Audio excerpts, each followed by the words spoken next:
All right, it's a new year. We all want that fresh start. January's here, the holidays are behind us. So, how can we make 2025 fun, productive, organized? How can we make it feel like we actually know what we're doing? Side note, a goal in my life is to be the person that when things pop up, it's no big deal.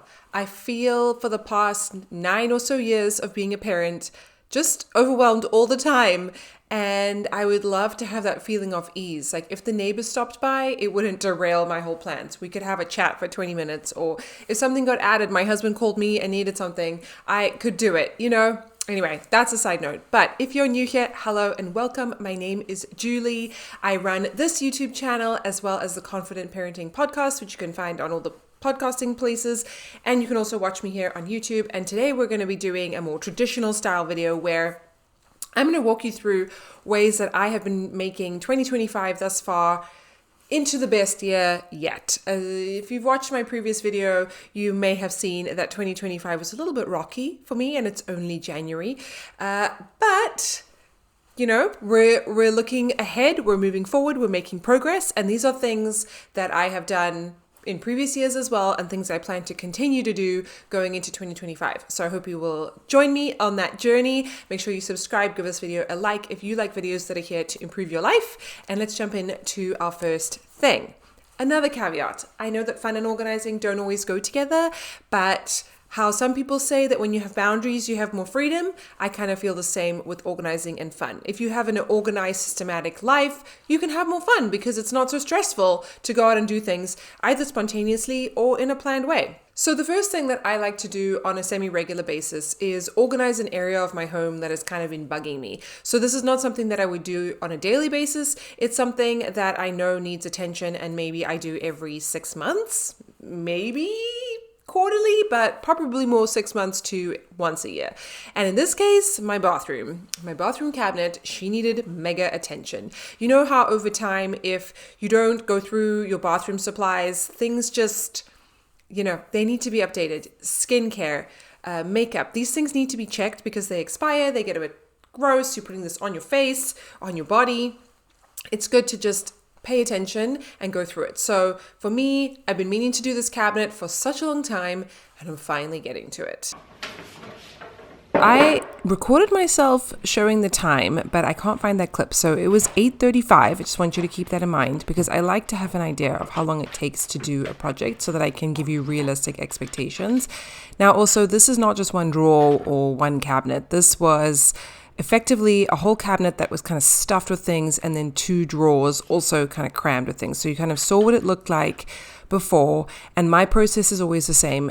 I take out everything so I can really see what's happening. Something else that I did before I started was I went around my house and I got bins and baskets and containers that I thought maybe would be helpful. You can see I'm trying out different things.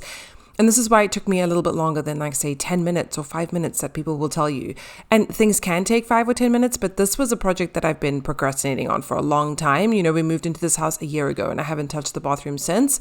So it really needed time, but you got to do it properly. So I always have a trash bag, and then I have a little donations bag, and then I start to put things back and put it back like a puzzle, which is the fun part actually, and kind of just seeing what will work now, what is better. And another rule that I always do with decluttering is I always put back the stuff that I know I'm going to keep first. And then if there is additional space and it makes sense and you're not cramming in things, then I would put in the maybe pile. So I usually have 3 piles: the definitely keep, the maybe, which is always the hard part, and then the donation or trash. Those are easier kind of because you're going to give those away. So just a reminder, this is what it looked like before. It's just something I'd been avoiding. Clearly did not look that great. And now this is what it looks like today. So a lot cleaner. You can see a lot more sort of negative space, which means it's not so cramped. That's my drawer with things that I use all the time. And I was just able to free up a lot more space on the counter and put things there that I need to use up. And there you can see the time is 9:22. So it took me approximately 45 minutes. Next up, to make 2025 the best year yet, is to start a new hobby. So I have recently fallen in love, back in love, no, I don't know if I was ever in love, but I've recently fallen in love with sewing and making crafts. I made a promise to myself that where possible, I am going to make gifts, especially because I have 3 children and they get invited to birthday parties and there's a lot of presents that we're giving. And I just feel like these kids that we're giving these gifts to, we run the risk of probably giving something they already have, or someone else is going to give to them, something that the parents don't want for them to have. And if we make them something homemade, we know it's going to be unique, it's going to be one of a kind, they're definitely not going to have it. And it's something more special and meaningful. And I just feel like in this world of like mass consumerism, we've just finished the holidays. I'm sure all these kids got a lot of holiday gifts. And then especially with these birthdays now in January, February, they don't need any more things. At least that's how I feel about my stuff. So I am making a plan and an intention to make as many things as I can for my kids' friends, for my kids themselves, maybe for my friends. We'll see how adventurous I get, how skilled I can be. I don't know about sewing gifts for adults, but I'm sure I can come up with something, even if it's just like a little pencil bag or something. Anyway, I want to try and make my own things as far as I can. I mean, not to say that I wouldn't add extra things, like I made pencil cases for my kids' Friendship Day celebrations that are coming, or Valentine's Day, and I bought pencils to put inside. I mean, yes, I'm not going to make my own pencils. We're not there yet. But I can make the majority of the gift. I can make the pencil bag. So it's been really, really fun. It's just been a creative outlet for me, a way for me to decompress, to keep my hands busy. It's been really fun. Maybe it's more gift for me, if I'm being honest. So some of the things that I've made some dolls that are like stuffies. I've made a doorstop for a very slammy door, which I haven't quite figured out yet. I've made, as I said, pencil bags for 2 of my kids' classes. So that's like 40 pencil bags. I've made little car key rings, and then I made a little pencil holder or a little supplies holder. And speaking of supplies, this is an area that I also need to organize and sort out because my sewing did not have a place to go. And so again, working on that organization and fun, they go together. I needed to create a space for all of my sewing supplies to be organized so that I can easily access them and put them away. And also because I sew in our dining room, I can't have a sewing machine out 24/7. That would drive me insane. I just wanted to show you how I have placed my sewing supplies in a cabinet in the dining room. I guess people would traditionally put fancy glassware in here, or platters or plates, but I honestly didn't have a great use for the space, and I was thinking about how it's important to have things where we functionally need them. So having my sewing stuff in an easily accessible cupboard next to a table that I'm actually going to use to sew makes a lot more sense than putting it somewhere out of the way or overhead where I'll never ever use it.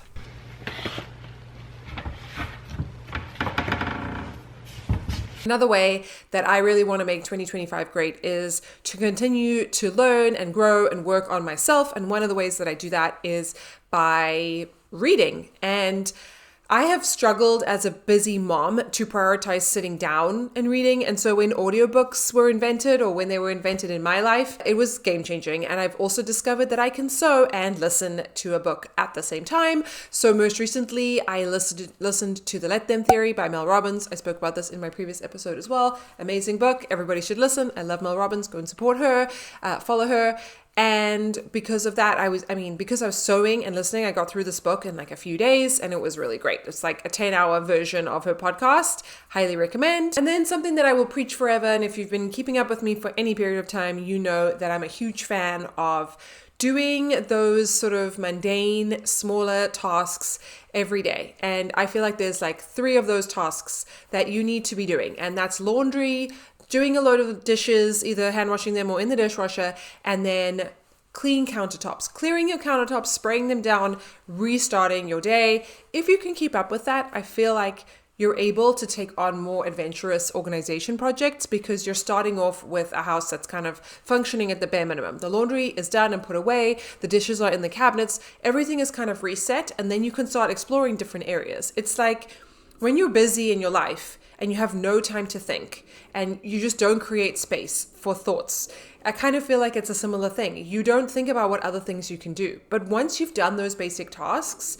when you sit quietly or now you've created space, you can think, oh, my bathroom, it needs to be redone, or my kid's closet needs to be reorganized. But if you don't do the basics, you're so overwhelmed by the ins and outs of daily life that you can't think any more beyond that. Another way that I want to make 2025 special and along the theme of homemade gifts is that I've been really getting back into making sourdough. And we had a friend come over the other day. He gave me a loaf of sourdough in a disposable bread container or bread packet that he had bought on Amazon with a little sticker. And I honestly thought he'd bought the bread at a bakery. It looked really professional. And it just gave me the idea that I could also gift people bread. And in my quest to make more friends, meet more neighbors, just develop our community around us, I think breaking bread or giving someone bread, like everybody loves sourdough, everybody loves bread.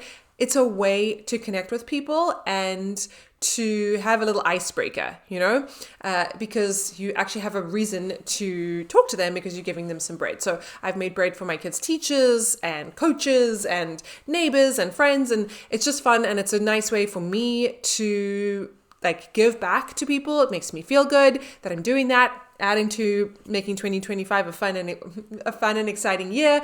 And making bread is like therapy if you've ever tried it. So it's really fun. And I cannot possibly eat all the bread that I would like to make. So this is a win-win for everybody. I was also trying to think about how we stay organized. And one of the big game changers with 3 kids, 9 and under, and, leading busy lives as most of us do, is getting my children involved. And I've always struggled to kind of consistently have them help. They do, but I don't know about you, but my kids aren't necessarily going to just look around and see what needs to be done.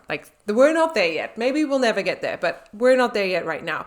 So I've been encouraging them and asking them to help me with tasks.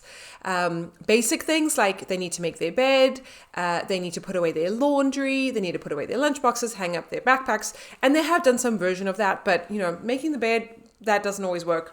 We're just not consistent. I have to remind them all of the time and it's frustrating. But something else that I've added, which really helps me, is getting them to do age-appropriate tasks that are not an everyday occurrence. So for example, we have these little cubbies where everybody keeps their shoes, and it was, time now where everybody had thrown all of their shoes into these cubbies, and they get obviously little bits of dirt and grass, and anything that's underneath your shoes goes to the bottom of them. So I asked my 9-year-old and my 7-year-old to take out everybody's shoes, put them back in everybody's rooms, and then vacuum out the little cubbies so we can just refresh and start. This is not something we would do every weekend, but every few months we need to do this, and it was a perfect activity for their age. I've also asked them to vacuum out the car because they're the ones eating snacks in my car, not me. So I think it's only right that they learn how to contribute to our family. And if you wonder how I motivate them, I'm just going to tell you, screen time. Unfortunately, as I said, we're not at the point where they're just offering up everything, but if they want to watch a screen or play a video game, they need to do their chores. There's basic stuff that needs to be done during the week. And then when we allow them screen time on the weekend, they have to do these things and make sure they're all checked off. And it's been working really well. I think they're at the right age to really understand this. And I've also noticed, to their credit, that they will come and they will do things spontaneously without me asking. It's not all the time, but it is a start, and I will celebrate it. And I need to make sure that I don't forget to acknowledge, because that is a way to strengthen a habit. If you get positive validation, positive affirmation for something that you're trying to do when you're going out of your norm, like helping when you don't normally, or doing something that you don't normally do. And I really want to solidify that it's important that they do this and that I appreciate it and I see it. And it really does make my life easier when they take off some of the burden, especially when my husband travels and I'm on my own, just having my son open all the blinds in the morning without me asking, or occasionally taking out the trash, or putting the backpacks in the car. All of these things save us time in the morning when it's very crunch time, stressful, and I do really appreciate it.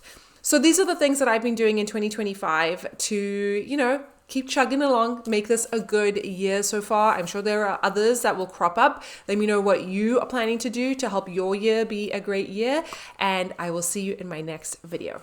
Bye.